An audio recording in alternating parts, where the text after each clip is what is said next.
అందరికీ కూడా శుభాకాంక్షలు తెలియజేస్తున్నామండి. ఎందుకంటే మలేరియా అనేది ప్రతి ఏరియాలోనూ కూడా పెరుగుతున్న దోమ, క్యూలెక్స్ దోమ అని ఒక దోమ ఉంటుంది. అది మలేరియా వ్యాధిని వ్యాపింపజేసే దోమ. ఆ దోమ ఎక్కువ లార్వాలని ప్రొడక్ట్ చేయడం జరుగుతుంది. దానికి ఆ లార్వా పెరగకుండా ఉండడానికి ఇప్పుడే గౌరవ కమిషనర్ గారు మా యొక్క శానిటేషన్ సిబ్బంది ద్వారా అసిస్టెంట్ కమిషనర్ గారు మా చేతుల మీదుగా లార్వా పెరగకుండా ఆయిల్ బాల్స్ని నిల్వ నీటిలో వేయించడం జరిగింది.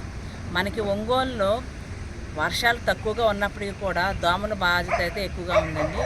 ఎందుకంటే మనకి డ్రైనేజ్ సిస్టమ్ సరిగా లేకపోవడము, అందులో వాటర్ని స్టాగ్నేట్ అవ్వడము, ఆ స్టాగ్నేట్ అయిన వాటర్లో మరి దోమలు పెరగడము, తద్వారాగా కూడా మనం అంతా కూడా మలేరియా బారిన పడడం అనేది తరతరాలుగా మనం జరుగుతున్నది. దానికి మనం జాగ్రత్తలు తీసుకుని ఒకటే నివారణ.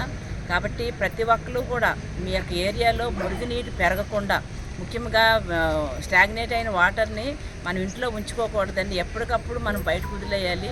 అలాగనే మనం ఇప్పుడు కొబ్బరి బొండాలు కానివ్వండి, అలాగనే మన ప్లాస్టిక్ కవర్లను కానివ్వండి, మన ఫుడ్ ఐటమ్స్ పెట్టేటప్పుడు మీరు కనుక దాన్ని అలాగే వదిలేస్తే అదే దోమలు అందులో పెరగడానికి అవకాశం ఉంటుంది. అందులోకి మలేరియా దోమ ఉండేది అందులో.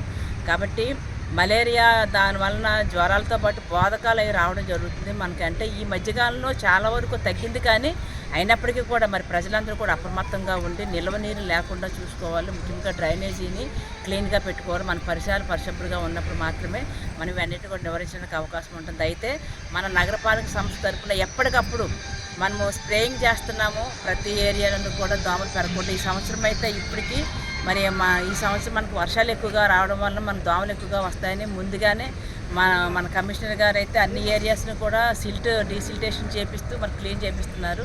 అలాగే పోతురాజు కాలువ కానివ్వండి, ఇక్కడ ప్రగతి కాలనీలో ఈ ఏరియా అయితే ఎప్పుడు కూడా మురుగునీటితో నిండి ఉంటుంది. కాబట్టి ఈ ఏరియాలో మనకు ప్రమాదం కాబట్టి మొట్టమొదటిసారిగా ఇక్కడికే వచ్చి మేము ఆయిల్ బాల్స్ని ఇక్కడ వేసి దోమ నివారణకి, లార్వా నివారణ కోసమే మేము కొన్ని తగిన చర్యలు తీసుకుంటున్నాము. మాతో పాటు ప్రజలు కూడా సహకరించవలసిందిగా కోరుతూ సెలవు తీసుకుంటాం.